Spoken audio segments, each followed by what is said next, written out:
empreender é resolver dor. A primeira coisa que a gente precisava para melhorar a honestidade é calcular a honestidade, para saber se tinha ou não um problema. A gente vai falar muito sobre honestidade aqui, mas a gente entendeu que a honestidade é uma balança entre oportunidade e consequência. O negócio ele é autônomo, mas ele é autônomo pro cliente final.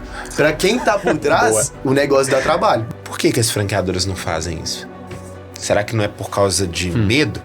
Então, em qualquer processo comercial de franquia, é importante que você de fato não só goste do negócio, não só veja que ele é um bom negócio, mas que você também confie nas pessoas. A maior descoberta é que não existe pessoa honesta e desonesta. Existe aquele velho ditado: a ocasião faz o ladrão. Seja bem-vindo, seja bem-vinda a mais um episódio do nosso podcast Eu Empreendedor. Você que está aqui nos ouvindo, hoje nós temos um episódio que nós vamos falar sobre duas oportunidades para você. A primeira oportunidade é como que você pode começar a formatar, começar a pensar em uma franquia, se você quer ser franqueador.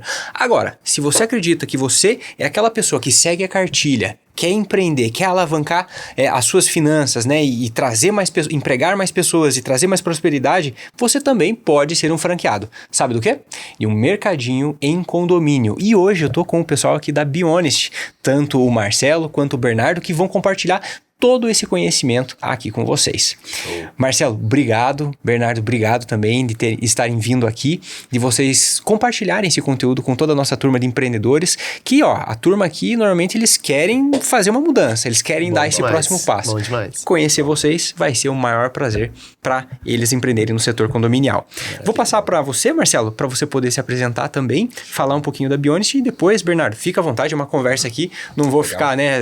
Não, fala assim, cara, podem ficar à vontade e colocar eu também na fogueira aqui pra gente poder trazer um papo bem legal pra nossa turma. Maravilha. Leozão, obrigado pela oportunidade da gente estar batendo esse papo aqui, contando um pouquinho da nossa história, né, B? Sim. Que não foi muito fácil, hoje a gente tem números interessantes, mas quem vê hoje os números não sabe todos os perrengues que a gente passou, e contar essas histórias realmente é algo que até motiva a gente, né, ao longo da semana, no meio da semana a gente gravar para falar um pouquinho da história, relembrar tudo que a gente passou. Acho que isso vai dar um gás a mais na semana, mas obrigado pelo convite. Meu nome é Marcelo Carneiro, sou um dos sócios fundadores da Bionest, e hoje nós vamos estar aqui para falar muito sobre negócio, mas falar muito também sobre honestidade, que é o que a gente mais preza e acredita aqui também. E tá no nome, né? É isso. Começa aí. Isso aí. Que legal. Bom demais. Muito obrigado também pelo convite. Assim como o Marcelo falou, também muito bom esse poder bater um papo aqui, dar uma saída da rotina ali. A gente tá todo mundo, todos nós três aqui que trabalham muito nessa parte condominial, sabe que é estressante, tem muita coisa. Eu trabalho com vendas, então acontece muita coisa ali, então dá uma relaxada, sair da rotina é muito bom. Então, de novo, obrigado pelo convite. Meu nome é Bernardo Fonseca, hoje trabalho na Bionest já faz mais ou menos 1 ano e meio. Trabalho na área de vendas, hoje sou head comercial aqui, tô mais para bater papo, falar um pouco sobre franquia, sobre mercado autônomo, sobre a Bionest, contar um pouco da minha história lá dentro também. E acho que, como o Marcelo disse, o mais importante sempre, que é o nosso propósito principal, o que a gente sempre busca falar é sobre honestidade. Legal demais, caramba. E então, de onde que veio essa ideia? Porque quando se fala, né, de honestidade e mercado dentro de condomínio, uma das primeiras coisas que aparece na nossa cabeça é: mas será que o pessoal vai pagar mesmo? Né? Será que não vai? O que vai acontecer? Como é que foi esse começo? Olha, a gente começou o negócio dentro da escola, eu e o Vitor, meu sócio. Nós viemos da escola de Sebrae, né? A escola de Sebrae é uma escola voltada para empreendedorismo, então a gente inicia lá fazendo o curso técnico em administração, e o lema da escola é entrar no Enem, fazer o Enem aos 18 ou abrir sua própria empresa aos 18. Então acho que isso foi muito pujante, né, na nossa infância, na nossa adolescência. O B também, né, B, veio do Sebrae, inclusive hoje grande parte da nossa equipe são jovens que formaram no Sebrae, porque a gente acredita que os profissionais que saem de lá são altamente capacitados, apesar da idade, né? E tudo começou lá. Eu e o Vitor, a gente queria empreender, ganhar um dinheiro, e o Sebrae sempre bateu muito na tecla de que empreender é resolver dor. E quando a gente olha e fala assim, qual que é a maior dor do Brasil hoje? É a corrupção. Aham. Então a gente decidiu naquele momento criar uma empresa do setor privado que ia resolver a dor do Brasil, que é a corrupção. E a gente entendeu que precisava fazer testes sociais, né? Aham. E o que a gente decidiu naquele momento? Que a primeira coisa que a gente precisava para melhorar a honestidade é calcular a honestidade, para saber se tinha ou não um problema. Uhum. E aí a gente começou vendendo sanduíche natural e palha italiana no pátio da escola, colocamos uma caixinha de sapato, falamos, pegue seu produto e pague. Uhum. E aí a gente viu que a desonestidade era muito grande. Caramba. De Chegava. fato, era um problema, né? Era um problema. Mas 50% de desvio que tinha na época. 50%. Puxa vida. E aí a gente foi melhorando, foi fazendo ações, trabalhando. Chegamos a abrir mais 4 locais com a barraquinha, que na época chamava Sweet Trust, Aham. né? É tão trava-língua, né? Difícil de falar o nome. Sim. E a partir disso a gente começou a pandemia, já tava lá, 4, 5 lojinhas e tal. Começou a pandemia, a gente fechou todas e decidimos migrar para condomínios. Essas lojinhas, elas ficavam, pelo que eu entendi, na escola. Na escola e depois a gente abriu em ambientes comerciais, escritório de coworking, essas coisas, Entendi, sabe? entendi. E aí, inclusive você deve conhecer Legal. o próprio Leonardo Mascarenhas Legal. também. Aham.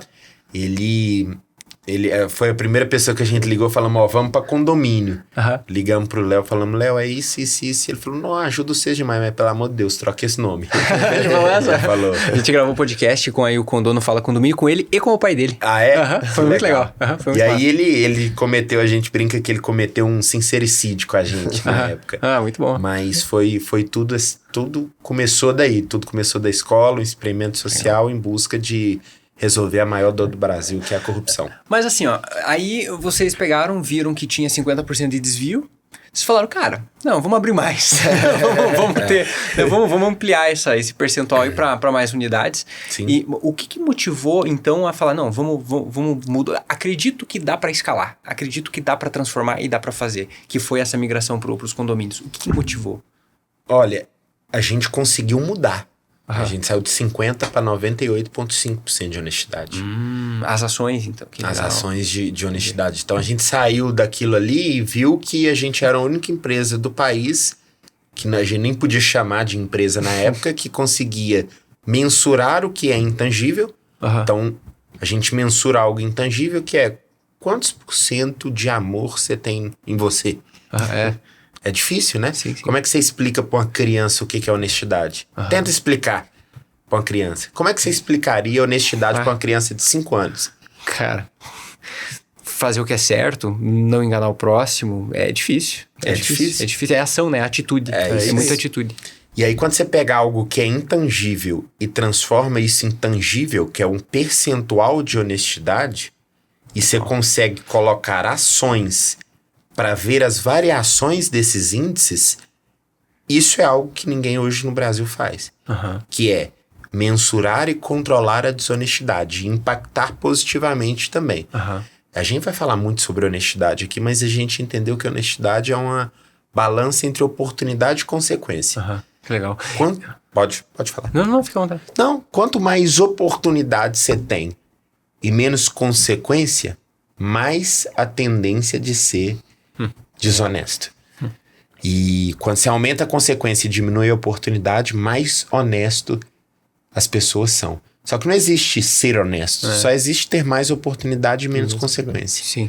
Puxa, que legal. E aí, quando vocês foram para os condomínios, eu imagino que a escala de produtos, né, e o investimento também teve que aumentar. Vocês fizeram um investimento, receberam investimento, colocaram no bolso, como que foi esse processo? Até para quem está nos ouvindo, uma das dores que a gente ouve bastante, que a gente traz puxa, eu não tenho dinheiro para poder começar. Né? Então, tá, beleza. Né? Dinheiro realmente tem uma certa escassez, então a gente precisa resolver isso. Como que isso foi para vocês para poder dar esse próximo passo? A gente começou com R$ 8.500 na época, que era o que tinha restado ali de lucro da operação das lojinhas vendendo sanduíche natural e palha italiana. E foi isso. Assim, depois foi surgindo e tal. Quando a gente já estava ali com umas 5, 6 lojas em condomínio, a gente, umas 2, 3 lojas em condomínio, a gente tinha arrumado um sócio, que na época eu trabalhava na XP, então a gente trouxe sócios investidores, colocaram ali uma quantia, não era um cheque grande, era um cheque de uns 50, 60 mil na época, deu pra gente abrir as primeiras lojas. Mas assim, foi muito na cara e na coragem, no cheque especial e no cartão de crédito. Foi nessa linha. Deixa eu te perguntar uma coisa. No cartão de crédito, os bancos, cheque especial, cartão de crédito, essa é uma outra dor que os empreendedores, eles normalmente têm no começo, que é o quê? Cara, eles abrem uma empresa agora, por exemplo, um franqueado da Bionest, e aí eles precisam, puxa, eu quero abrir 2 unidades, 3 unidades, mas eu preciso utilizar o cartão de crédito ou ter um empréstimo, algo assim. Só que eles abriram agora. Sim. Normalmente que vocês percebem, quem que dá mais crédito? Qual instituição que normalmente ajuda mais, né, a dar esse crédito? Por exemplo, tem bancões aí que eles, cara, fecham a porta mesmo. Mas Sim. O que os franqueados de vocês e vocês também tiveram que conseguiram dar esse próximo passo? Eu vou começar e vou passar pro Bezinho finalizar aqui. Hoje, isso foi um problema no nosso modelo de negócio, que é a questão de crédito. Né? Por quê? Muita gente comprou lojas já em operação. Então faturava ali 100, 150 mil por mês, que tinha um volume de compra ali de 50% disso. Então 50, 75 mil. Né? E como o CNPJ era novo, a gente não conseguia, eles não conseguiam esse crédito dos 50, 75 mil para já começar em D0 comprando. E a gente, toda a compra hoje feita dentro do grupo para os franqueados são no cartão de crédito. Então, a gente fez 2 movimentos. A gente trouxe para a mesa, principalmente o Cicobi, que a gente sempre teve um relacionamento muito bom. Legal. E, além disso, a gente, dentro do grupo Supernosso, nós temos também o nosso Pay. Que o nosso Pay é o cartão de crédito do grupo Supernosso, que além de ceder um crédito ali inicial, que a gente entrava aprovando, também tinha a questão de desconto na gôndola. Mas o B também... Comenta um pouquinho mais aí. E hoje, assim, acho que no modelo, um ponto que é importante destacar também, mas aí é mais específico, não é no geral, do Brasil, do empreendedor, é mais no modelo da Bionest mesmo. Sim. O varejo, ele tem seus problemas com crédito mesmo. Né? Nós temos hoje, não sei se é o intuito aqui, mas trazer um conceito um pouco mais aprofundado de varejo, que é a questão do ciclo financeiro. Né? Hoje a gente mensura 3 pontos para ver se o ciclo financeiro ele é viável, se opera no verde ou no vermelho, que é o prazo médio de estocagem, o prazo médio de pagamento e o prazo médio de recebimento. Né? Basicamente quanto tempo você demora para girar o estoque, Sim. quanto tempo você recebe o dinheiro do seu cliente e quanto tempo que você paga o seu fornecedor. Se você tem um prazo médio de recebimento maior do que o seu prazo médio de pagamento, você tem um problema. Você paga seu fornecedor, vamos supor, em 14 dias e recebe em 20. Você está 6 dias ali no prejuízo. Aí, de fato, você precisa de pegar crédito, você precisa de fazer um capital de giro, você precisa de dar algum jeito para conseguir o dinheiro e pagar o fornecedor, né? Sim. Só que aí, trazendo mais para o modelo da Bionest, que aí hoje opera muito bem por conta dos varejistas que nós temos no modelo, e aí, falando um pouco, né? Inclusive, estamos falando aqui de Belo Horizonte. Aqui em Belo Horizonte, a gente opera na bandeira Supernosso Bionest, inclusive é um negócio do grupo Supernosso. Nós temos alguns benefícios no modelo, no ciclo financeiro. Então, o prazo médio de estocagem nosso, ele hoje bate em torno de 30 dias, que é o médio para você nem ter muito estoque na loja e nem ter pouco. A gente calcula ali que 30 dias é o correto. O prazo médio de recebimento, hoje em torno de uns 20 dias, porque tem muita gente que compra no crédito, né? E aí, o mais importante, que é o prazo médio de pagamento, hoje, por termos sociedade com um grande varejista como o Supernosso e parceria com outros varejistas no Distrito Federal, Goiânia, Espírito Santo, a gente consegue um prazo de pagamento de 35 dias. Então aí, Genial. Para o nosso franqueado, né, para quem está pensando nesse modelo, você tem uma facilidade maior nessa questão de crédito, porque você só paga depois que você recebe. Né? Além, claro, do benefício que o Marcelo trouxe do cartão Nosso Pay, que você já ganha um crédito maior também por estar dentro do modelo de negócio. Mas falando sobre parte financeira, e aí trouxe um conceito um pouco mais técnico, temos esse benefício do prazo nosso de pagamento ser bem mais alongado do que o prazo de recebimento. Sim. Perfeito. E isso é ótimo, porque dessa forma, dependendo como organiza, você consegue alavancar o negócio. Perfeito. Você consegue acumular caixa, você consegue, dependendo, né, do volume, Sim. você consegue talvez até patrocinar uma nova loja isso para aí. você conseguir fazer girar. Sim. E é só o empreendedor que trabalha principalmente com varejo perder a mão, né, seja no recebimento, no pagamento ou no controle do estoque, que ele começa a degringolar. Inclusive, já vi varejistas, eles acharem que estão crescendo e eles começam a pisar no acelerador e no final do dia, depois de 4, 6, 8 meses, eles perceberam que eles realmente estavam quebrados, que eles não tinham mais fluxo para conseguir fazer o negócio ir para frente. Sim. Esse foi o nosso caso. É mesmo? A gente chegou a ter 390 lojas próprias, todas nossas, operando em 400 distribuições. A gente comprava da indústria. E o que é o grande problema do prazo médio de estocagem? Quando você não tem o varejista, você tem que ter um centro de distribuição. Então você tem que ter 30 dias de estoque no centro de distribuição, 30 dias de estoque de venda na loja. Então você tem 60 dias de prazo médio de estocagem. Só que quando você compra da indústria, o máximo que você consegue é 21 dias. Então o que acontece? Aí que nasce o capital de giro. O capital de giro é a diferença entre prazo médio de pagamento e prazo médio de estocagem e recebimento. É o ciclo financeiro. Se o seu ciclo financeiro ele é negativo, ali fala a sua necessidade de capital de giro. Então o que acontecia? A gente sempre teve lucro na DRE. Sempre. Só que no fluxo de caixa, para onde que o lucro estava indo? Para estoque. Não só... Porque como você está numa expansão acelerada ali, abrindo loja, seu estoque vai aumentando. Chegou um momento que a gente tava com 2, 3 milhões de estoque. Muita coisa que não girava. Então a gente tava super alavancado.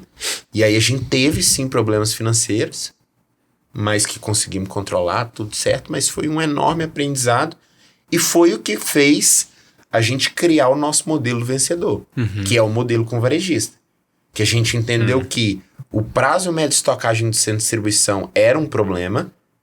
Então, o que muda hoje tendo varejista? Você faz o pedido direto pro varejista e ele separa o produto por caixa, por condomínio. Então, você não tem um estoque do centro de distribuição. Não fica parado. Não fica parado. Você basicamente aproveita o estoque do próprio varejista. Ele tá ali com a loja dele rodando, o estoque tá lá, é dele, mas a gente consegue comprar dele também e aí não tem que ter essa distribuição. É quase um dropshipping o negócio. Só não vem de fora, mas vem direto do varejista. Quase que... Sendo que o centro de distribuição, no caso, é a loja final, né? Já é dentro do condomínio. É isso. Que legal. E hoje, para quem tá querendo empreender na parte de mercados em condomínio, né? Quais são os principais perfis que vocês encontram que são os melhores para poder empreender? Porque ser franqueado não é para todo mundo, né? Quais são os melhores perfis que vocês entendem daqueles empreendedores, né? Empreendedoras que realmente têm sucesso com as franquias da Bionest? Boa. Esse, assim, é um ponto importantíssimo da gente falar, porque, de fato, e aí... Falando sobre franquia, tem muito esse pensamento, mas sobre mercado autônomo ainda mais. O cara acha que ele tem um mercadinho autônomo, que é autônomo, então beleza, vou botar meu dinheiro lá, vou ficar aqui sentadão na cadeira, tranquilo. Vou trabalhar. No final do mês o dinheiro vai cair na conta e é isso. Tranquilo. É só manda alguém fazer reposição ali pra mim e tal, o negócio roda e no final do mês eu recebo dinheiro. Só que não é assim, né? Perfeito. O negócio, e aí a gente sempre brinca aqui que o negócio ele é autônomo, mas ele é autônomo pro cliente final. Pra quem tá por trás, o negócio dá trabalho. Então, se tem alguém aí pensando que mercado autônomo ou franquia é só botar o dinheiro ali que a galera vai resolver, pra mim não é assim. Então o primeiro ponto que a pessoa tem que ter de fato é tempo e vontade de trabalhar mesmo. De estar ali, de visitar a loja. O que a gente mais vê que dá resultado, e aí trazendo o exemplo de um franqueado nosso recente aí que colocou a primeira loja, durante as 3 primeiras semanas, se eu não me engano, ele colocou gente pra ficar no condomínio todos os dias. Porque relacionamento é importante pra caramba. O cara, ele não compra do mercadinho, ele não compra do Bionest, ele compra do Tadeu, do Rodrigo, que é o franqueado, né? Então, se ele vê a pessoa, ele compra muito mais fácil. Então, estar na loja, participar do dia a dia do negócio é muito importante, né? E aí, voltando lá no início, sobre a questão do desvio, também é algo muito importante. Esse negócio, e aí pra quem também tá pensando nisso, ele não funciona com desvio descontrolado. E como é que você controla o desvio? Estando em cima. Então você precisa ter tempo também pra cuidar disso. Então basicamente acho que a principal característica, né, Marcelo, é ter tempo e estar disposto a trabalhar. Sim. Tem várias outras ali por fora, mas o principal mesmo é tempo e disposição pra trabalhar. Assim, nesse mundo de franquia, eu percebo tanto que a franqueadora sempre é o problema e a vilã, né? Mas, na verdade, assim, a franqueadora tem um papel fundamental estrutural. Então, no nosso caso, a gente transfere know-how, a gente coloca o varejista, a gente resolve basicamente o ciclo financeiro do franqueado. Ele compra e paga depois de vender. Então, isso daí é uma coisa estrutural. É de viabilidade de negócio. Atendimento, suporte, tudo isso, nós somos ótimos. Mas não adianta você ter o melhor suporte, o melhor atendimento pro franqueado, se o modelo não tá redondo pro cara ganhar dinheiro. Então, primeira coisa, eu acho que assim, sim, a franqueadora ela tem um papel fundamental em 2 quesitos. Criar o esqueleto do negócio para ganhar dinheiro. E segundo, selecionar muito bem os franqueados que estão entrando. Por quê? É complexo, né? Assim, é um trabalho... Eu falo muito com as pessoas que estão próximas de mim e falo muito isso com o Bernardo. É um trabalho emocionalmente maçante. Por quê? Porque muitas vezes você vai estar cara a cara com uma pessoa que quer empreender, que quer estar junto com você, só que às vezes o dinheiro dela é regrado. Ela vai vender um carro, vai vender uma casa, vai vender isso, e você torce para dar certo. Mas o que é o torcer? Você faz o máximo. Mas no final das contas, não depende só de você, depende da pessoa que tá entrando. Se ela vai estar disposta a trabalhar, ficar em cima, dedicar, vai entender que isso é um negócio, não é um investimento. Então, assim, o perfil do franqueado, ele é 90% do resultado. Porque se o franqueado ele não entra com a cabeça de ralar, pelo menos, no nosso caso, assim, pelo menos 6 meses a 1 ano, colocar a loja para dentro, deixar as lojas organizadas, entender o funcionamento do negócio, para depois deixar um pouco mais o operacional de lado, não funciona. Não funciona. Puxa, Marcelo, você falou um ponto genial aqui que eu captei, que é 90% do sucesso de um franqueado é o trabalho. É o trabalho, é mão na massa, é fazer acontecer. Independente, né, da atividade que ele vai estar fazendo, mas é ralar. Sim. Esse é um ponto, acho que para qualquer franqueado, ainda mais os empreendedores que hoje estão, por exemplo, estão trabalhando em uma empresa e eles é a primeira vez que eles vão empreender, né? Sim. Saber que uma franquia, mais especificamente, né, aqui nos mercadinhos, não é um investimento no ponto de vista, né? Você tinha comentado da XP, não no ponto de vista de coloca meu dinheiro e espero, como o B falou, né? Cara, não é isso. É o seguinte, você vai colocar... É um negócio, você vai empreender. Você vai colocar, você vai trabalhar, você vai construir. Vai dar errado, pode dar certo. E aí depois você vai começar a colher esses frutos. Então garantias não tem nada. Perfeito. Em termos, né, de rentabilidade. Não, cara. É muito teste, muito trabalho, muito suor. Então 90% é o trabalho daquele empreendedor. E não é um investimento, é um negócio. Então você vai empreender. Muito bacana. E... outro ponto para quem está pensando em montar uma franquia, então, também temos um excelente insight que é, você vai montar uma franquia, você começa, claro, vendendo um produto. Então, por exemplo, vendendo os produtos de mercadinho nos condomínios. Legal. Sim. Só que quando você monta uma franquia, você tem um novo produto, que é a própria franquia. E você, como franqueador, você tem que fazer o que o Marcelo comentou com a gente, que é fazer o franqueado fazer dinheiro. Se o pensamento do franqueador não é esse, dificilmente, né, os franqueados vão ficar satisfeitos, daí vai acontecer aquele ciclo de franqueado que entra, fica um tempinho, sai e ainda fala mal. Né? Entra, sai e ainda fala mal. Né? Então, tem que ter sempre as melhores franquias são aquelas que eu penso, não, me vê mais uma, não, vê mais uma, não, eu quero outra. E me passa um ponto pra frente aí que eu quero. E assim vai. Né? Então, fazer isso, fazer dinheiro. Isso é a lógica de tudo, assim. O franqueado ganhar dinheiro é o mais importante de tudo. Por quê? Nós trouxemos recentemente agora uma consultora de campo muito forte de outros segmentos, né? Passou por Boticário, Cacau Show, legal. Constância, passou por um monte de coisa. E ela falou assim, eu nunca vi em nenhuma empresa fazer o que a Bionest faz. Como assim? Todos os meses a gente traz a DRE do franqueado mostrando a lucratividade dele. Que legal. Pegando na mão mesmo. Então tá todos aqui, os meses a gente conhece, vai, tá aqui. calcula os principais indicadores, calcula a DRE dele, calcula o fluxo de caixa dele, entrega para ele o financeiro pronto. Legal. Não conheço hoje no mercado, eu conheço pouquíssimas empresas que fazem DRE de franqueado. Por quê? Porque assim, por que as franqueadoras não fazem isso? Será que não é por causa de medo? De fazer o raio-x e mostrar pro paciente que ele tá, às vezes, com um problema? Né? Então, transparência é fundamental. E aqui, se tiver no prejuízo, a gente... hoje de 50, 60 franqueados, nenhum tá abaixo de zero na média, mas tem franqueados que estão ali com 2%, 3%, que é a UTI que a gente chama. Não tem problema nenhum em falar isso. Mas eu te falo. O que ganha mais, o que ganha menos, o porquê que um ganha mais e o porquê que o outro ganha menos. E a pessoa que tá ganhando menos ali, a gente pega na mão dele e fala, olha, faz isso daqui, ó. Diminui o estoque dessa loja, aumenta o estoque dessa loja, faz isso daqui de ação, faz aquilo ali. Vai e faz o plano de ação com o franqueado. O franqueado não importa de não estar ganhando dinheiro naquele momento.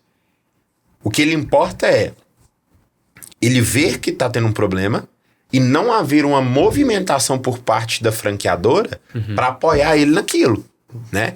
Então, franquia é alinhamento de expectativa. E o B pode falar um pouco mais sobre isso, finalizando aqui minha fala, que isso é tudo que eu passo para ele no dia a dia. B, olha só, franquia é alinhamento de expectativa. Se o negócio dá 20% de lucro, você tem que vender como se fosse 10%. Ah, mas vai vender menos. Não vai. Porque a pessoa que entra com 10, ela vai se surpreender por ter 20 e vai indicar para outras pessoas. Perfeito. Se você vende 20 e entrega 10, você não vai ter indicação. Então, você descer a expectativa ao máximo, né? O que é vender franquia? Na primeira reunião, você leva o cara no céu. Na segunda reunião, você leva ele pra terra. Na terceira reunião, você leva ele pro inferno.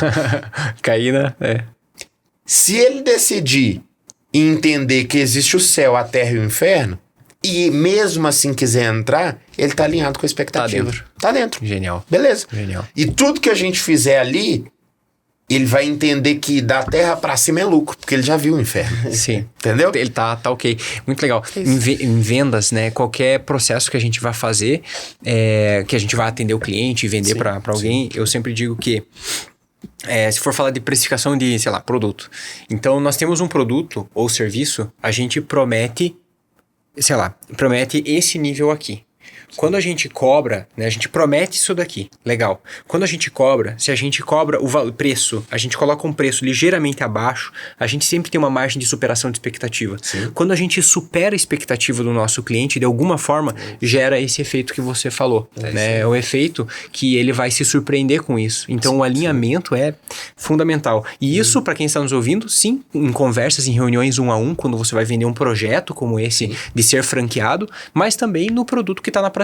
Então, para quem está nos ouvindo aqui, você conseguir cobrar um valor, por exemplo, preço, né? Um preço R$100 e você consegue entregar uma expectativa do seu produto de R$120, por exemplo, Sim. é muito interessante, porque a pessoa ela vai falar, cara, eu compro até 2. Sim. Me dá vontade de comprar até 2 e dessa forma ela indica, né? Cuide com o seu posicionamento de mercado, é óbvio. E isso, lógico, para todo negócio é importante, mas para uma franquia ainda mais, porque a franquia ela tem um investimento considerável, né? Assim, não acho que não tem ninguém que entra numa franquia que não conversa com a esposa, com o marido, com os pais, enfim. E, obviamente, a pessoa vai conversar também, ela vai atrás de saber quem são os franqueados, se o franqueado tá ganhando dinheiro, vai querer conversar com ele, vai querer saber os problemas, as coisas boas. Então, quando você chega num processo de franquia, pelo menos eu falo pela Be Honest, né? É sempre interessante que vocês peçam o número dos franqueados, e isso obrigatoriamente a franqueadora tem que te passar, para que você converse com essas pessoas e entenda. E aí, se você tem um bom serviço, e se você supera a expectativa, quando o franqueado, o cara que tá lá dentro, que passa perrengue, que faz as coisas dar certo, que tá vivendo o dia a dia mesmo, ele te fala que o negócio é bom, você vai tá muito mais propenso a aceitar o negócio do que se for eu falando. Né? Não é os caras me falando, né? É o quem tá ali. Se for eu, assim, eu obviamente eu vou querer que o cara entre na Be Honest. O meu trabalho é vender a Be Honest pro cara. Agora o trabalho de franqueado, pelo contrário, inclusive. Ele não quer ter mais um concorrente, né? Querendo ou não, a gente trabalha num modelo, num negócio que não tem exclusividade. Não tem, e também não tem condomínios infinitos, né? Então, é finito o negócio. Né? Falando do modelo de mercados autônomos, é finito o negócio. Então, às vezes, o franqueado ele pode ver como um negócio que é um concorrente dele ligando pra ele. Sim. Então, pode ser até que ele fale mal do negócio pro cara não entrar. Ele vai colocar mais no inferno ainda, né? O processo. Se o cara gostar, então... Então, se o cara falar, o cara gostar, então, assim, é importante... Nós tivemos um caso disso hoje, né? Hoje, Inclusive, assim, hoje a gente teve uma reunião com um candidato à franquia que ligou pra um franqueado e falou assim, pô, é bom... Mas tem esse problema. Aí o que acontece? Ele senta na mesa e fala... O problema é que me falaram é esse. Qual que é o plano pra resolver? Isso. Aí você fala o plano e vira transparente pro cara, né, B? E isso eu acho que é um negócio importante também de falar, que não tem problema, lógico, tem problema, mas não é um problema tão grande você tá errado, você tem um problema. O maior problema é você não ter a resposta. Exato. Você não ter a resposta. E então, omitir isso da pessoa que tá entrando, né? Também. Mas quando chega num momento qual esse, que o Marcelo deu de exemplo, que hoje a gente teve um almoço com um cara, que foi literalmente isso, o cara chegou, pô... Eu conheci esse cara, que ele era amigo de um amigo meu, a gente jogava pádel junto, um negócio assim, conversei com ele, ele foi um dos primeiros franqueados nossos aqui da Be Honest, primeiro que entrou, falou que o negócio é bom, mas que tem problema com taranã, Chegou na mesa com um guardanapo já anotado, falou assim, ó, o que é isso? Qual que é o plano pra vocês daqui a 5 anos? O que vocês vão fazer daqui a 2?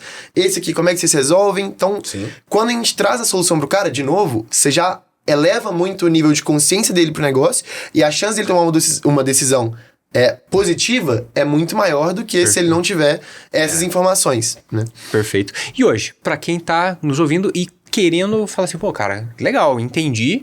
Como que eu posso começar a dar, então, o próximo passo para ser um franqueado Be Honest, né? Boa. Como que ele faria? Boa. Hoje nós temos... rodamos anúncio, então talvez a pessoa que tá vendo aqui, provavelmente se for procurar Be Honest depois o algoritmo, vocês sabem como é que é. Be honest. Agora foi. Se falar 3 vezes perto do celular, já aparece já no Instagram. Se atualizar o feed do Instagram, já vai aparecer. Então a gente roda anúncio pesado, a gente bota muito dinheiro em anúncio mesmo, então provavelmente vai aparecer, mas caso não apareça, é só procurar no Google Be Honest, vai aparecer ali no nosso site. E para pessoas se cadastrar também muito fácil, só responder o formulário. A Gabi, que é a nossa primeira pessoa que você vai ter o contato, já tá disposta ali, já vai ligar na hora, vai mandar mensagem na hora. Legal. E aí a gente já começa o processo comercial, pra vocês conversarem comigo, com o Marcelo também. Sim. Que é algo muito importante, até não era muito a pergunta, mas que, voltando pro ponto de franquia, o que você tem que pensar quando você está entrando numa franquia também o que você compra numa franquia é o suporte e são as pessoas que estão lá dentro. Sim. Porque senão, o know-how, enfim, mas porque senão você começa sozinho o negócio. Sim. Se você não quer saber, se você já tem o know-how, se você não quer saber de suporte, você começa sozinho. Agora, a partir do momento que você pensa em know-how e suporte, é importante que você conheça e tenha confiança nas pessoas que estão ali dentro. Sim. Então, em qualquer processo comercial de franquia, é importante que você, de fato, não só goste do negócio, não só veja que ele é um bom negócio, mas que você também confie nas pessoas. Sim. E quando a gente traz, e é o que a gente faz, então todo mundo que quiser ir entrar vai conversar com o Marcelo, que é o dono do negócio. Sim. Isso também é algo que traz um outro nível de consciência pro cara, que ele vai falar, pô, eu não tô conversando com qualquer um. Eu não tô conversando mesmo comigo. Ele tá conversando com o dono do negócio. Sim. Então você cria um laço com a pessoa muito mais forte. Legal. Né? Então hoje, basicamente é Bionest, landing page, formulário, Gabi vai ligar, eu vou fazer uma reunião e a gente faz uma reunião com o Marcelo também. E aí o negócio já começa. Que legal. E em termos de valores, eu imagino que isso varia bastante, mas a pessoa, para ela ter uma noção, para ela saber, puxa, acho que vale a pena realmente eu olhar para esse mercado. Boa. Como que vocês encaixam? Hoje nós temos alguns modelos, né? Hoje temos 2 modelos ali para a pessoa que está entrando na franquia. Tem o cara que ele tá meio desconfiado, ele não sabe se é um negócio para ele ali, ou que às vezes tem um capital menor também para investir, que é um modelo onde o cara investe 30 mil reais e ele tem direito a operar 3 lojas, tá? Então é o cara que tá meio testando, não sabe ainda se é o modelo certo para ele, ele pode investir 30 mil reais e ele tem direito a operar 3 lojas. Como nós temos também um modelo que o cara viu que é o negócio certo para ele, que ele quer investir menos proporcionalmente por loja que ele vai ter, ele pode investir 55 mil também, e ele tem direito a ter quantas lojas ele quiser. Então aqui, se o cara quiser ter uma, ou se ele quiser ter 1 milhão de lojas, é os mesmos 55 mil. E aí, lógico, nós temos também, isso é o valor da taxa de franquia, né? Que é para você ter acesso aos varejistas, ao know-how, ao nosso suporte. Você tem também um investimento para montar a loja. Hoje, uma loja nossa de mercado autônomo, uma loja média, vai ser ali uns 20 mil reais de investimento. E aí já é câmera, travas, tecnologia, sistemas, estoque móvel, já tudo. Pra loja ficar pronta, 20 mil reais, você consegue montar. Hoje a gente fala que pro cara ter um modelo ali que ele começa a escalar, ele precisa de pelo menos ali uns 60 mil reais. Ele consegue começar no modelo. Legal. Então, para você que está aqui nos ouvindo, quer começar a empreender, está interessado nesse mercado de mercados autônomos, os mercadinhos de condomínio, pelo menos, né, você teria que imaginar uns 60 mil reais no seu fluxo para você fazer o investimento inicial. Se você tem alguma dúvida, aproveita, coloca aqui nos comentários aqui embaixo, se inscreve no canal e clica no botãozinho Hype. Esse é um botãozinho novo que está tendo no YouTube, que esse botãozinho ele vai levar essa mensagem para as pessoas que estão falando disso agora, principalmente. Combinado? Então, beleza. Então, 60 mil reais. Muito bacana. Uma dúvida. Vocês comentaram logo no comecinho a respeito, e o nome, né, ele fala muito disso, que é a honestidade. E existe o desvio dentro das lojas, né? O desvio, se vocês puderem explicar um pouquinho o que é, né, o termo, o que isso significa, o que vocês consideram desvio, e o Bionest, né, como que fica a honestidade em cima disso, o que vocês fazem com os franqueados, né, para poder, enfim, mudar e atingir esse lado de mudança no Brasil. Olha, eu quero começar falando o seguinte. A gente sempre teve o propósito de tornar o Brasil mais honesto. Legal. E a gente sempre achou que tornar o Brasil mais honesto seria de uma forma lúdica da coisa. Como assim, Marcelo?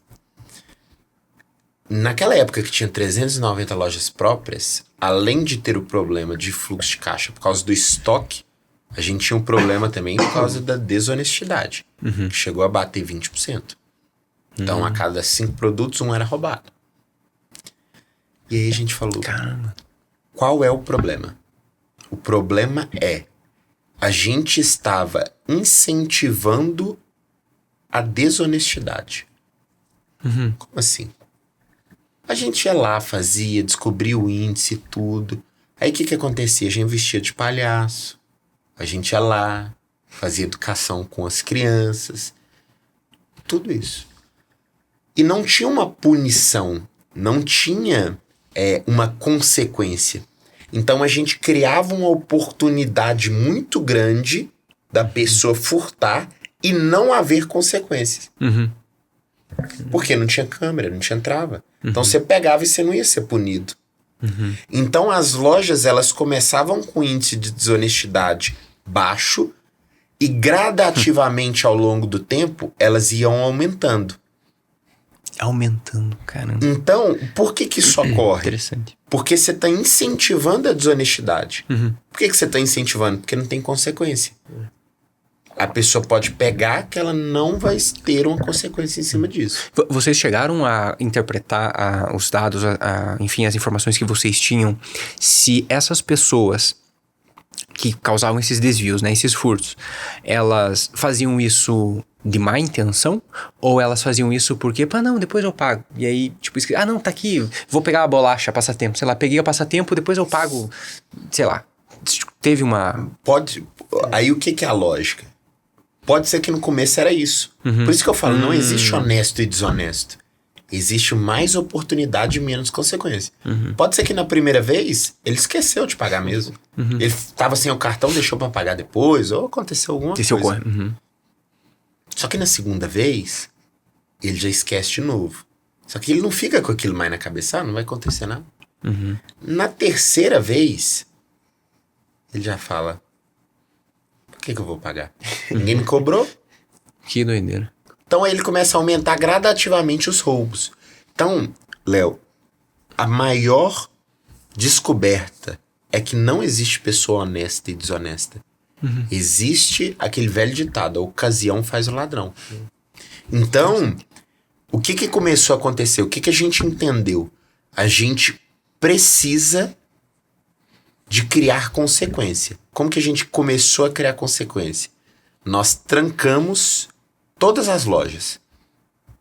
Então a gente colocou trava e câmera. E aí na época a gente demorou muito a fazer isso. Eu lembro que quando a gente fechou o negócio pro Supernosso virar nosso sócio, né? O grupo, o Rodolfo, que é um dos donos lá do Supernosso, falou, bicho, a gente tem que fechar as lojas, trancar as lojas e tal. Aí nós vamos mostrar que o brasileiro é honesto e tal. Ele já com um monte de loja. Então assim... Supernosso, pra quem não conhece, é uma das maiores redes aqui de Minas, né? 5 bilhões de faturamento esse ano. E aí, assim, a gente não deu tanto ouvido pra isso e foi levando. Chegamos a ter 390 lojas próprias, com 20% de roubo. Faz a conta aí quanto que deve dar. Alguns milhões. Nossa. E aí, eu lembro uma vez que eu me conectei com uma pessoa que chama Dorival. Dorival, ele é vice-presidente do McDonald's, da Arcos Dourado, no LinkedIn. E aí ele foi e me mandou uma mensagem, acho que era mensagem automática, sabe quando manda assim, olá, obrigado por, né? Aí eu liguei pro Vitor na hora, meu sócio, falei assim, é agora. Nós vamos conversar com o VP do McDonald's. E ele foi super solícito, recebeu a gente lá em São Paulo. Depois, inclusive, ele fez uma reunião com toda a nossa equipe para falar um pouco da história dele, mandou o McDonald's para todo mundo comer, foi top. Mas o que a gente falou? A gente tava ferrado, bicho. A gente tava com um problema de fluxo de caixa e um puta problema de desonestidade. E aí a gente desabafando com ele, falando, Dorival, a gente não quer deixar que as pessoas vão pensar do nosso propósito, né? O nome já diz isso? Como é que o nome parece? É be honest, a gente sempre falou, seja honesto quando não tem ninguém olhando, e agora a gente vai olhar. E aí? Aí ele falou o seguinte, se você não fechar as lojas, colocar câmera e trava, você vai mostrar para as pessoas que ser honesto no Brasil não vale a pena. Por quê? É a mesma mensagem, só que legal. Por quê? Porque a pessoa furta e não tem consequência. O que é honesto, ele faz tudo direitinho e vai ser prejudicado. Por quê? Porque ele vai perder aquela comodidade, porque vocês vão quebrar. Sim. Então, o que você acha? Legal. Você quer gerar esperança para as pessoas sobre honestidade, mas você quer sair numa matéria falando que uma empresa com 390 lojas quebrou por causa da desonestidade? Então, assim, você vai dar força pro desonesto. Então, tranca as lojas, faz o monitoramento. Apanhamos demais. Hoje, dentro do grupo, nós temos uma empresa especializada em segurança e monitoramento, que é nossa. Nós trouxemos um advogado criminalista. Ele é o sócio hoje, dono da Hope, que faz parte do nosso grupo. E ele monitora e cobra os clientes. Então hoje a gente está com a média de 3 a 4% de desvio e ainda há uma recuperação em cima disso ainda que a gente recupera. 3 a 4%. Então saiu de 20% aproximadamente para 3 a 4%. E isso porque ainda não são todas as lojas da empresa que estão com a Hope. Né? Se for olhar, tirar... E porque isso, 3, 4% são lojas Bioness. Se for tirar isso e colocar só lojas que estão com a Hope hoje, que tem esse monitoramento contínuo, que tem essa empresa fazendo, se eu não me engano, até tinha conversado com o Gabriel, que é o advogado dono da empresa, tá batendo 2%. 2%. Então, diminui ali. Genial. Realmente é considerável. E é legal, porque assim, hoje o principal indicador que a gente olha não é o índice de honestidade mais, nessa empresa em específico. A gente pega o que a gente chama de ganhos com a Hope. O que é ganhos com a Hope? É basicamente o que você deixa de perder por ter aquilo ali. Porque você pega uma curva gradativa que se você não faz nada, ela só vai crescendo. A gente volta lá atrás na história. O que você faz? Você seta aqui, é um seguro. Você eleva o nível máximo de consequência possível e mantém estável o índice de honestidade. E dependendo do... Como vocês comentaram, dependendo do local, ele vai até aumentando com o passar do tempo. Se não tem consequências. Se não tem consequências, isso. Com a Hope se estabiliza ou até diminui. Ou até diminui. Começa a diminuir, que daí essa redução é o ganho que... quanto a gente ganhou com a... A ideia quando você deixa de perder, na verdade, né? A ideia basicamente quem desvia no mercado autônomo, geralmente é o cara que é o perfil do oportunista ali. O cara viu uma oportunidade... Tô ali com meus amigos, tem uma Heineken ali de graça, vou pegar, vou levar pra casa, vou ter que pagar e beleza. Esse cara, segunda-feira é isso, ele foi lá, pegou a Heineken. Ninguém cobrou. Terça-feira ele vai lá, pega 2. Quarta-feira ele vai lá, pega 5. Quinta ele vai lá e chama um amigo dele pra pegar que tem Heineken de graça. Sexta-feira você não tem mais loja. Então é muito escalável. Só que é escalável pra cima, mas também é pra baixo. Segunda-feira, o cara foi lá, pegou a Heineken dele. Pô, nunca paguei, agora tá tranquilo, vou pegar aqui tranquilo. Segunda-feira mesmo cobraram, o cara não volta na terça, não volta na quarta, ele fala pro amigo dele que, ó, o negócio aqui tá diferente. Agora a galera tá olhando. Então, o que mais controla o desvio, e aí dica pra quem tá pensando em empreender com mercados autônomos, tá em cima. Desvio é estar em cima. E aí, contando um caso que é até engraçado da Hope, meu pai, no ano passado, ele trabalhou na Vale, veio do mundo corporativo aí, trabalhou desde 2011 até 2024 na Vale. Até que ele saiu, não estava muito satisfeito. Ele estava procurando alguns investimentos, tal, já estava trabalhando na Bioness, já apresentei para ele a franquia, ele entrou. Então hoje meu pai é franqueado da Bioness. E aí ele tem uma das lojas que ele tem, no prédio da minha namorada.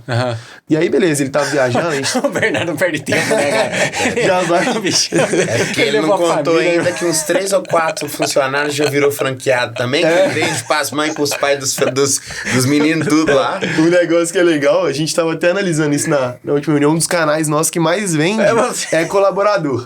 Colaborador que nosso traz que traz pai, traz mãe, traz amigo. Um amigo meu, inclusive, virou franqueado agora também, então acontece bastante. Mas o que é legal é que prédio da minha namorada, meu pai era franqueado, ele tava viajando e aí tava muito quente, o chocolate começou a dar problema lá, derreter.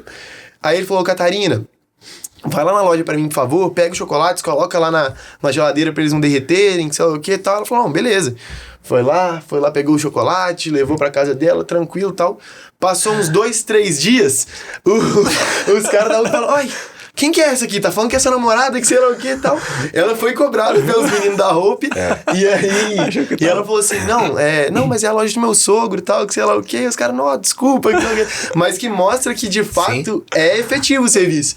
Na época, os meninos até pediram desculpa, falaram, pô, o que é isso? Foi mal e tal.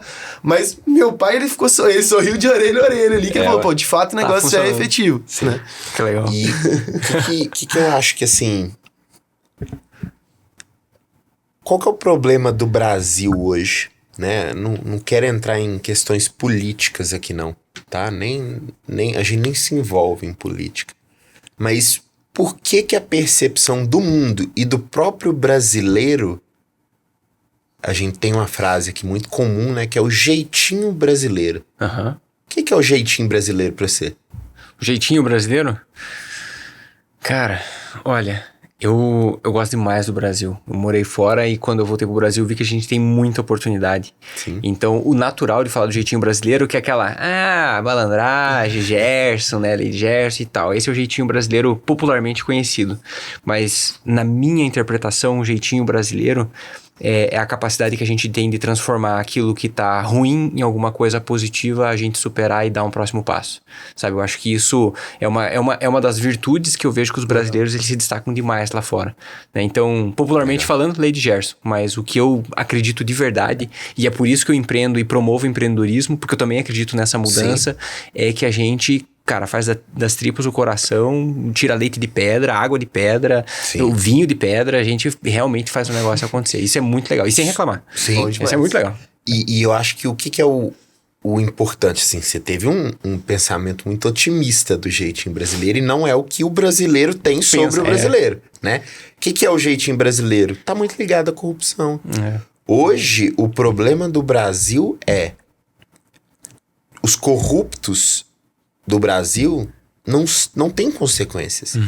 Só vai. Só vai. E aceita. É doido, né? É doido. Então, assim, o problema da honestidade muitas vezes é... Gente, de novo, não existe honesto e desonesto. Existe pessoas com mais oportunidade e menos consequência. Por quê? Se você tem hoje os próprios políticos do país... E eu não tô falando de esquerda e de direita, vou colocar todo mundo no mesmo bolo. Se eles roubam, vão roubar ali, estão roubando o país, que exemplo que você tá dando pro cidadão comum de não roubar? Se você fala assim, pô, mas peraí, você começa a questionar se vale a pena ser honesto ou não. Vale a pena ser honesto? Porra. Não tem consequência. Olha a oportunidade que tem. Aí o cara olha lá e vislumbra. Pô, o cara anda de iate, de carro bom. Ele tá nos melhores lugares. Ele tem imóvel pra caramba. Ele é bilionário. Olha a oportunidade. Aí você vê lá. A corrupção ela chegou num nível tão alto no nosso país que os políticos hoje são bilionários. E não tem como explicar isso, né? Não tem? Porque você tem 30, 40 mil reais. Não tem como você explicar essa Então, patrimônio. você olha lá e fala assim, pô, que puta oportunidade que eu tenho. Aí, ao mesmo tempo, você olha, beleza, então é uma oportunidade gigante. Qual que é a consequência? Ué, ele tá aqui, não foi preso. É o tamanho Ninguém tá sendo preso nesse país, aí. Ninguém vai preso, e aí? Olha o tamanho da oportunidade perante a consequência. Sim. Então, o exemplo ele arrasta muito também. O problema do jeitinho brasileiro é que nós não temos consequência. As oportunidades se tornaram tão grandes e as consequências ficaram tão pequenas que a gente só consegue balancear isso agora se aumentar de vez as consequências para atos desonestos no país. Sim. Entendeu? E na visão de vocês acreditam em um Brasil, agora empreendendo, né, já vendo né, esses modelos, vocês acreditam num Brasil em que a gente tem, vamos colocar aqui pelos próximos, vou falar 5 anos como praxe, mas pelos próximos 5 anos vocês veem esse cenário com um olhar mais positivo ou com um olhar mais negativo? Qual que é a... Aqui é, assim, totalmente bola de cristal, tá? Sim. Tá. Eu vejo um cenário extremamente negativo. Por quê? Não é negativo em relação à economia, nada. Eu tô falando em relação à sociedade. Tô falando em relação à corrupção e honestidade. Eu vejo um cenário muito negativo. Porque num período tão pequeno de tempo, não é possível criar a quantidade de consequência que o sistema precisa. Então a gente ainda tá indo para baixo para conseguir se ligar Ou não. Ou a gente às vezes tá num platô mais estável aqui, que depois ele vai começar a subir. Por quê? Porque as coisas começam a vir à tona e a sociedade, isso é importante. Isso é um negócio importantíssimo porque quando você pega o índice de desonestidade, ou que não seja um índice de desonestidade, ou que seja o fato desonesto, quando a sociedade começa a entender que isso está acontecendo, os que realmente defendem o pilar da honestidade, o valor da honestidade e tudo mais, o que acontece? Você começa a oprimir essa pessoa. Sim, perfeito. Ou Não seja, tem mais espaço. quando a pessoa que estava sendo honesta naquele período, pode ser que no final todo mundo vire desonesto. Todo mundo vira desonesto. Pode ser. Só que, nesse meio do caminho, as pessoas que são honestas, que têm acesso ao índice de desonestidade, quando a gente divulga, ó, você teve 90% de desonestidade. O que começa a acontecer? As pessoas que foram honestas começam a ficar louco. Eles não aceitam Como isso. assim? Eles não aceitam isso. Perfeito. Então, Legal. o que começa a acontecer? Eles começam a olhar. Aí eles começam a falar, olha na câmera aí. Chega mensagem pra gente direto. Olha na câmera se fulano tal, que entrou tal horário, pagou. Por quê? Porque você começa a entender que a gente começa a dar aviso. A gente mostra que é um problema e mostra que vai ter consequência pro coletivo. Como assim? Não é mostrar só pro indivíduo que ele vai ter a consequência de ser pego e vai ter que pagar o produto. Você fala assim, tá tendo problema, e se o problema não for resolvido, todo mundo perde o mercado autônomo. Perfeito. Aí o que começa a acontecer? Os que ainda são honestos ou que não se transformaram em desonestos, o que começa a acontecer? Eles começam a cobrar o indivíduo. Então a própria sociedade cobra o indivíduo. Perfeito. E isso acontece em assembleia? Tipo, a galera sai falando, ou pelos corredores, ou alguma Falando coisa o quê? Por exemplo... Sobre quem que tá roubando. Eu vejo mais acontecendo em grupos de condomínio, essas fofocas de condomínio, isso acontece As muito. pessoas mandarem Repreensão. para Hope, monitora essa situação aqui, Interessante. porque eu acho que foi furtado. Eu não vi ele passar no... Porque isso entendeu? acontece bastante. Porque assim, é um negócio que dá... Interessante. Tem muita gente que faz de um jeito até meio burro, assim, que o cara só pega e vai embora. Aí o cara Nem que disfarçou, né? Nem disfarça. Então o cara que tá passando ali, viu o cara pegando e indo embora, ele fala assim, pô, esse cara aqui... Alguém vai pagar essa conta. E ninguém quer ter desonesto dentro do condomínio. Sim. Né? Ninguém quer ter desonesto no condomínio. Perfeito. E aí você pode fazer, e aí o Marcelo trouxe um exemplo mais extremo, que é a lojinha sair de lá, mas pode ser, pô, o negócio ele tem que ser financeiramente viável. Sim. A partir do momento que você tem 20% de desonestidade, o negócio não é mais viável. Então, como é que você ganha dinheiro nisso? Qual que é a única outra forma que você consegue sustentar isso? Aumentando o preço. Então, por isso também, que preço em produto em mercados autônomos também é mais alto, porque você tem um desvio que é absurdo, né? Então, o coletivo... Que é o produto mais barato, é só parar de roubar. Ajuda enormemente. Muito. O cara que tá no coletivo, o cara do coletivo ali, ele vai sofrer a consequência do 1, 2 ali que tá roubando. Interessante. Sabe, é exatamente isso. O preço na ponta é caro porque poucos tiram a credibilidade de muitos. Sim. E vem muita gente, eu já participei de muita assembleia já de condomínio e sempre tem o negócio de, pô, esses caras estão ganhando dinheiro com a gente, eles estão... Quanto é que eles pagam pro condomínio pra estar aqui? Sei lá o quê. Sim. E aí teve um dia que eu tava lá, eu tava argumentando, conversando e tal, aí eu saí e aí um cara veio até mim e falou assim, não preocupa, de fato tem, a galera vai cobrar de repasse, mas aqui, você viu que não teve uma pessoa aqui que falou de desvio? Porque a pessoa não pensa. Ela pensa só no que ela vai ganhar. Mas no que o grupo tá fazendo pra eles perderem, que aí a galera não pensa sobre isso, eles não falam sobre. Né? Interessante. Então isso é um outro ponto. E aí, só voltando, respondendo a pergunta do como é que eu vejo pro futuro, como o Marcelo falou, eu acho que 5 anos é muito pouco tempo. Nós vivemos aí... Quantos anos que tá aí com o país dessa forma? Centenas de anos, mais de 100 anos pelo menos. Acho que desde 1500, quando o país foi fundado, tem casos de corrupção, é comum, lá em cima é normal, e aí, como o Marcelo disse, acho que a forma mais fácil de você aprender as coisas é pelo exemplo, é fazendo ou pelo exemplo, né? Então, a partir do momento que você tá aqui, você tá vendo que lá em cima não tá acontecendo nada, tudo bem. Agora, e aí acho que é um benefício legal que a gente traz também para disseminar essa identidade, que acho que é algo que eu sempre falei muito sobre, as próximas gerações que estão nascendo com o mercado autônomo dentro do condomínio já vão ter uma cabeça diferente. Com certeza. Porque desde pequeno, o cara vê o pai dele pegando o produto, não tem ninguém vendo, ele vai lá, paga e vai embora.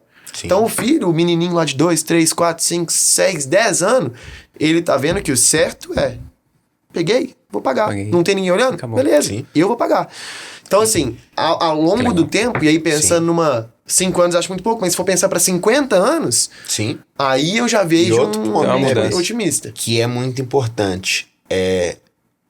Que legal. O que é uma oportunidade? O que é a Bionest para um pai de família? Ele não é um mercadinho que ele vai comprar cerveja. Ele tem que ver aquilo ali como uma ferramenta importantíssima para a educação do filho dele. Quantas... a gente deve acontecer, no mínimo, uma ocorrência por dia de ligação que a gente pega menor de idade, furtando na loja, liga pro pai... O pai vai lá, não sei o que o pai vai fazer, que a mãe vai fazer, mas desce o cacete no menino. Aí ele, na hora lá, ele fica possesso, né? Pô, aí... Eduquei tanto, né? Pra você fazer uma dessa. Mas depois ele para assim e fala assim... Segunda oportunidade. Né? Obrigado por me dar a oportunidade de educar meu filho. Porque esse tipo de coisa você não vê. Exatamente. Que legal. O caráter você não consegue ver, mensurar, moldar. Então, eu vejo que assim, a gente fala muito sobre honestidade, mas porque, cara, não é um negócio comum. E aí a gente tem o problema da desonestidade no país. E aí? Quem tá fazendo alguma coisa pra mudar isso? Então a gente fala com os franqueados que estão entrando, né? Cara, se você acredita que o país tem corrupção, você pode bater no peito e falar com qualquer um, ó. Vai sentar pra debater qualquer coisa, seja política, seja corrupção, seja o que for. O cara vai falar, mas e aí, o que você faz? Bicho, eu tenho mercado autônomo, eu vivo todos os dias combatendo a desonestidade.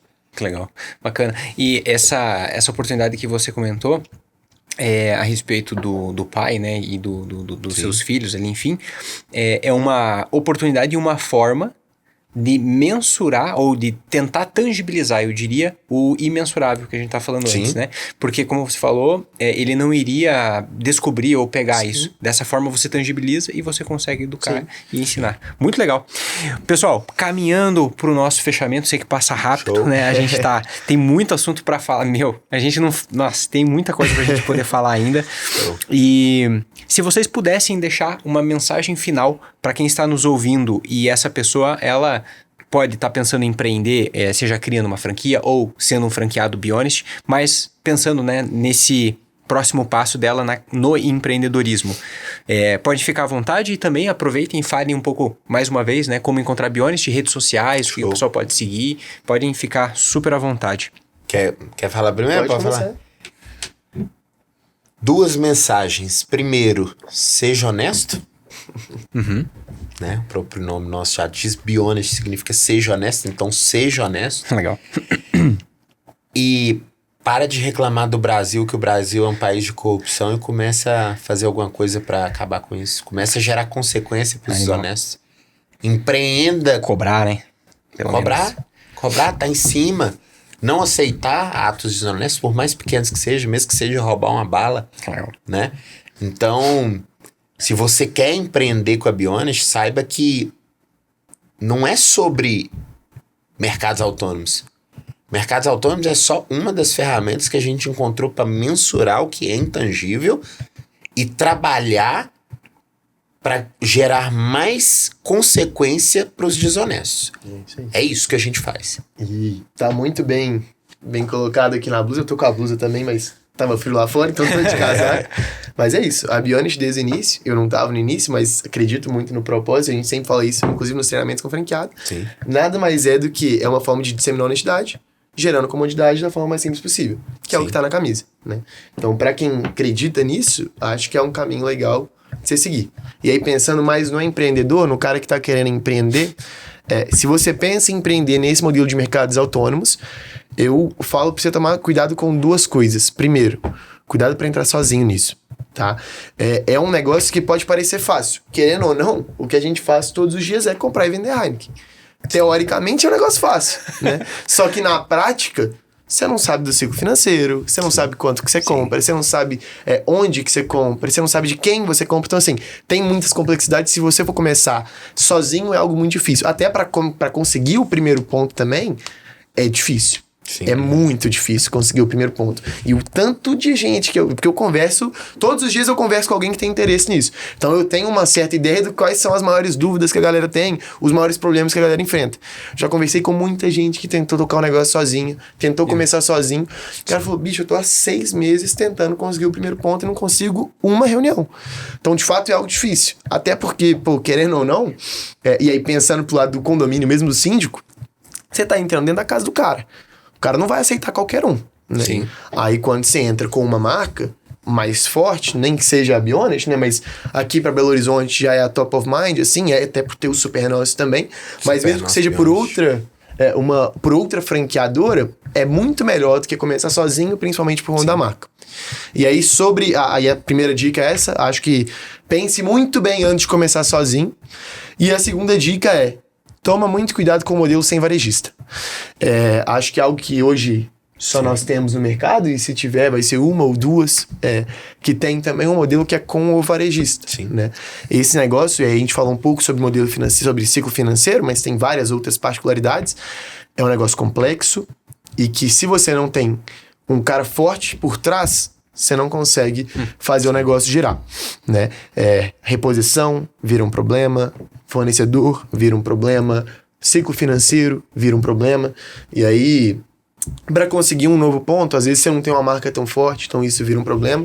Então eu não falo nem para você fechar os olhos para as outras franquias e entrar com a Bionest, acho que não faz sentido, tá? Não é o que eu recomendo, inclusive sempre que eu converso com alguém eu falo, olha outras franquias também, e pra gente é até muito bom quando a pessoa olha outras franquias, que ela vê o que tem de ruim e consegue comparar e ver o produto melhor. Mas quando você for conversar com outra franqueadora, pense de forma crítica. Então pergunta mesmo, vai até o fundo. Onde que você compra? Com quem que você compra? Quantos fornecedores eu vou ter que ter? Se eu quiser desenvolver um novo fornecedor, como é que eu faço? Se o cara me pediu lá na loja um produto sem glúten, por exemplo, como é que eu vou fazer? Eu compro de Nestlé, Heineken, Ambev, sei lá o que, eu compro de 15 Qual que é o prazo que você vai ter com o fornecedor? Qual que é o prazo? Quanto que você recebe? Qual que é o seu prazo de estocagem? Se eles calculam a lucratividade sua mensal. É isso. Basicamente não entre só por entrar. Antes de entrar, faça uma pesquisa mesmo e seja crítico. Não adianta entrar de forma emocional. Caramba, o cara me prometeu aqui que eu vou ficar sentado ganhando meu dinheiro, tal, negócio excelente, eu vou botar 20 lojas pra dentro, ganhar R$1 milhão por ano aqui e tal. Não é assim, calma. Seja crítico, pense bem se de fato é isso, porque se fosse assim, ganhar dinheiro fácil, muito dinheiro, com investimento relativamente baixo, não tinha ninguém no Brasil passando dificuldade. É isso aí. Né? Então seja crítico, pergunte e vá atrás. Bom, excelente.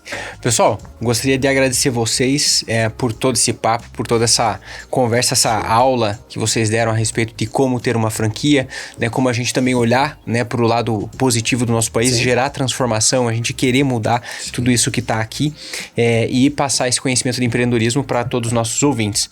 Para você que está aqui nos ouvindo, eu gostaria também de agradecer, pedir para você deixar os comentários, ou se você quer alguém aqui nessa mesa para poder conversar sobre o mercado, seja condominial, seja o mercado automotivo, o mercado de varejo, o mercado da indústria, manda aqui embaixo que eu vou estar indo atrás dessas pessoas para a gente poder estar trazendo. Maravilha? Combinado? Então é isso aí. Meu muito obrigado e até o nosso próximo episódio do Eu Empreendedor.